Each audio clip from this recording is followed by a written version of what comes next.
Hey everyone, this is Dean with DCADCA. Got your weekly crypto YouTuber update, so I'd appreciate if you subscribe to my channel, smash that like button, and let's jump into it.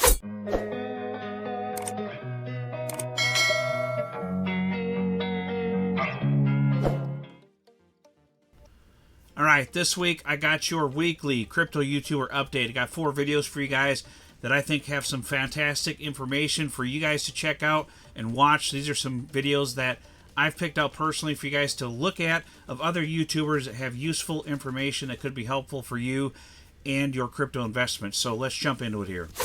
The first video here is by Nobs Crypto. Kyron's got some great information in this video. It is rather long, it's 27 minutes, but he's jam-packed a bunch of different information in this video.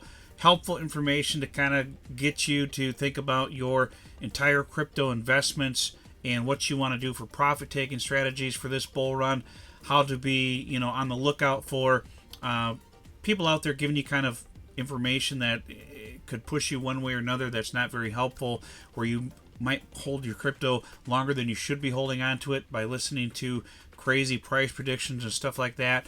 He's going to give you information on how to look into crypto projects yourself and do your own useful research. Some good information in this, so I'll play a little bit of this here and then I'll give you my thoughts about it.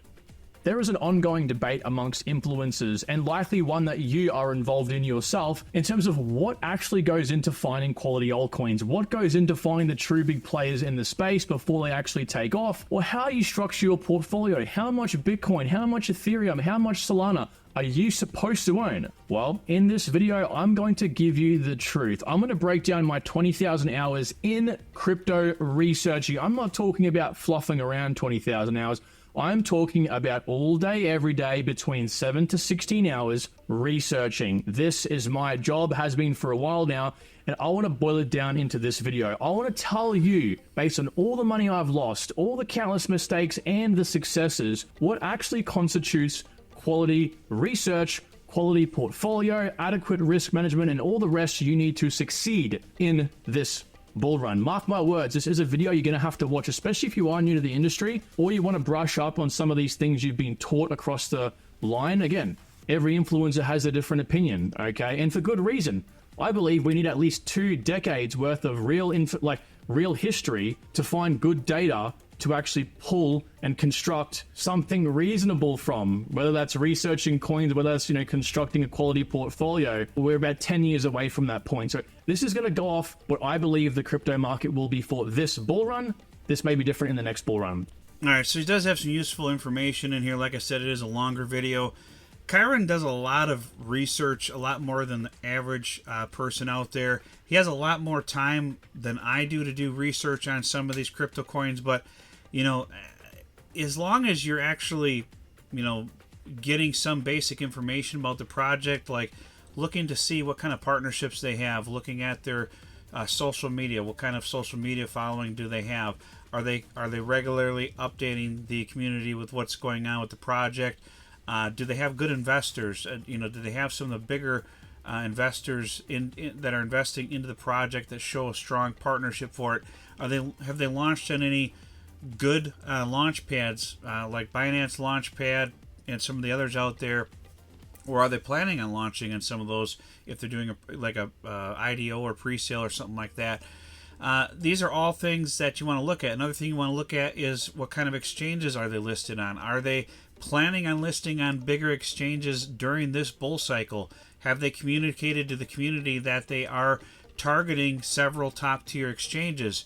Or are they just sitting back and only launching on a DEX and not really doing much with exchange listings? Because if they don't launch on several decent exchanges, they're not available to more traders out there that are going to want to buy these coins. So it's going to inhibit the coin from growing and doing very well in the bull run. Now, exchange listings aren't everything, but they are an important part of it. So that's another thing that you want to consider. But take a look at his video here. It does have some great information on how to do project research, as well as how you should build your portfolio and stuff like that.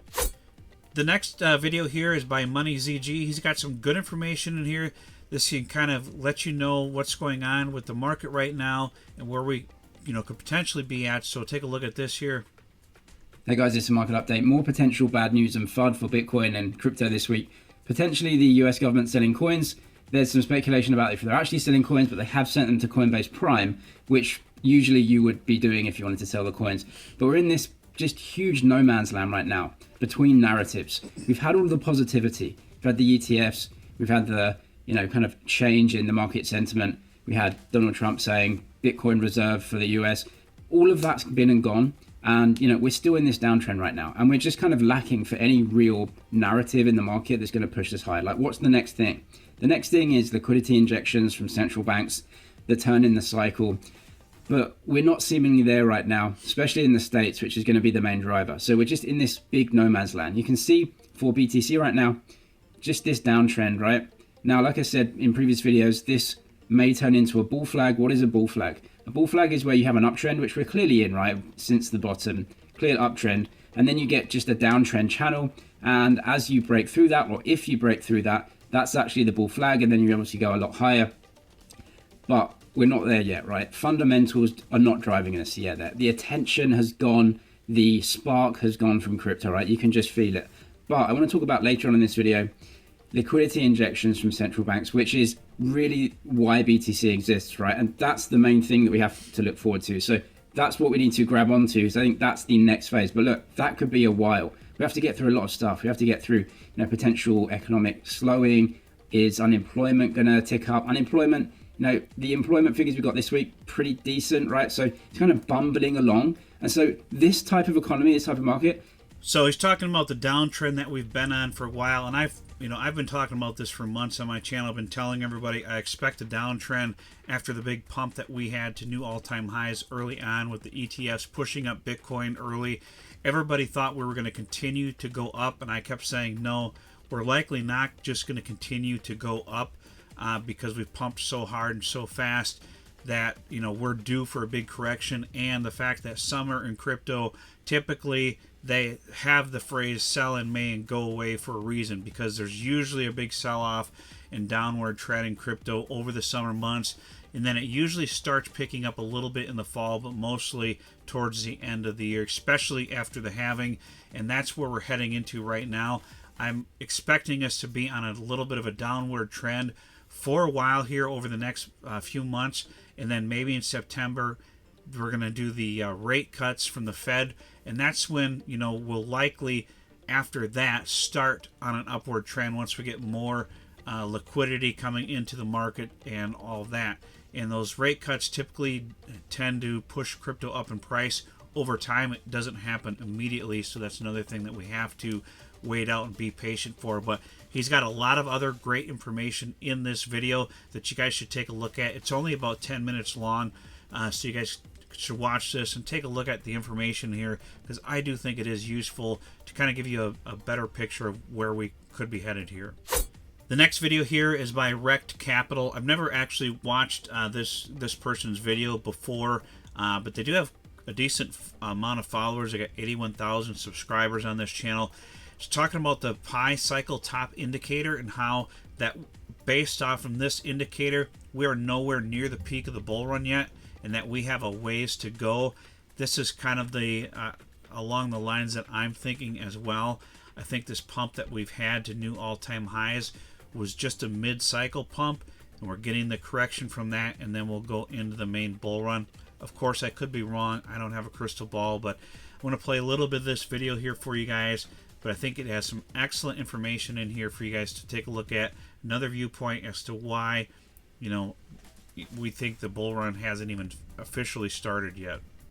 Whenever we look at the Pi cycle top indicator for Bitcoin, whenever we see the crossover of these two Pi cycle moving averages, we tend to see a bull market peak occur. As you can see, the bull market peak is nowhere close because these two moving averages are diverging from one another. For this Bitcoin Pi cycle top indicator update, stay tuned, subscribe to the channel for more videos like this in the future. Like this video if you enjoy content like this going forward, and let's talk about it in more detail. So this is the Pi cycle moving average. We see that these two moving averages are diverging. But before we talk about the crossover in of itself, let's talk about the role that the 111-day moving average, the orange one, plays in terms of bargain buying opportunities. So you guys should take a look at this video here. This actually is showing a similar pattern as the previous bear cycle here where we had this pump in the middle of the cycle before the COVID crash, and then the two lines started diverging from each other, and then once we got into the actual bull run, they started heading towards each other, and they basically crossed right at the first peak of that bull run. So this is kind of what we need to look out for and see once we get these two lines coming in and touching each other. That could be, you know, showing us that we are at the peak of the bull run or just past the peak, or, you know, potentially in the last cycle it was the first peak and then we had a second top on this one. But that's kind of what we're looking for right now. Those lines are diverging from each other, so it's showing that we aren't in the bull run yet, that we're just getting started. I'm going to play a quick clip from Crypto Casey here. She's got some great information in this video. I think you guys should take a look at this and watch the information in here. It is very useful. Lots of different information in here, very detailed on what's going on in the markets right now and with the governments and the election cycle and everything for crypto. These are some good tools for you to have a, you know, a better picture of what's going on in crypto right now.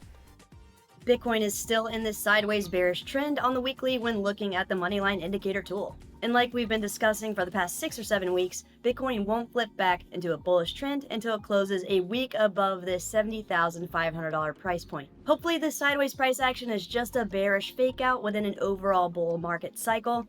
And one thing we can always reference to gauge whether or not we are in a crypto bull cycle is when the market cap of Tether, the US dollar-based stablecoin, is increasing. And as we can see here, it's steadily climbing. And the second largest stablecoin by market cap is also growing. Check it out. Tether's USDT and Circle's USDC combined supply grew $3 billion amid crypto market rebound. Stablecoins serve as a key role in the crypto space, and their expanding supply. So what Casey's saying in here is that, you know, another sign that we are still in a bull cycle is that the market cap of the stable coins is growing. They're minting more stable coins, which means people are buying more stable coins to purchase more crypto, and that is a sign that we are still in a bull market. And once, you know, those start declining, that's typically when we're in a sign that the bull market is over, and we're still in an uptrend with those, and they're minting more stable coins as we speak. So that's another good indicator that we're still in the bull run. There's also a bunch of other information in this video that I think is useful, so definitely think you should check it out. But that's pretty much what I got for the 4 videos that I think you should take a look at for this week, guys. I'd appreciate if you subscribe to my channel. That's what I got for this video. Hope you enjoy it, and I appreciate it. We'll see you on the next one. Tell me what you want, what you need. Tell me, tell me, tell me. Tell me what you want, what you need. Tell me, tell me, tell me.